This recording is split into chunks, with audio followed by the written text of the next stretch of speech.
Un homme a travaillé dur pendant 30 ans sans relâche au cours de sa vie. Il a obtenu la voiture, la maison et le respect dont il rêvait. Mais lors d'une entrevue, on lui a demandé « Es-tu heureux ?» Et il a répondu « Je ne sais pas qui je suis sans mon travail. » Nous vivons à une époque moderne qui nous dit que notre valeur dépend principalement de ce que l'on accomplit. C'est pourquoi, lorsque quelqu'un atteint un peu moins que ce qu'il espérait, il a souvent l'impression d'avoir échoué. Mais l'accomplissement ne se mesure pas en comparaison avec les autres, mais bien en fonction du but que l'on s'est fixé.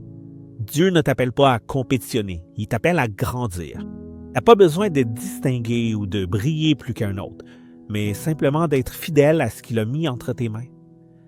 L'agriculteur ne se décourage pas parce que son voisin récolte avant lui. Il sait pertinemment que sa semence, son potentiel a son propre temps pour germer et s'épanouir. Te comparer sans cesse aux autres te vole non seulement ta joie, mais fausse aussi ta perception de ta véritable valeur.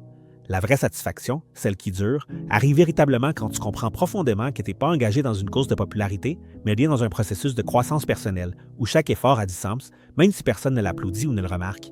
Si tu as donné le meilleur de toi-même, si tu continues à te battre inlassablement pour ce qui est juste, si tu gardes la foi malgré les difficultés, alors tu avances déjà sur le bon chemin, même si cela ne se voit pas immédiatement. Ne te décourage pas. Dieu voit le fruit que les autres ne remarquent pas, même lorsqu'il semble insignifiant. Ce sont véritablement des paroles de vie. Chacun recevra sa juste récompense selon son travail accompli. Première lettre aux Corinthiens, chapitre 3, verset 8.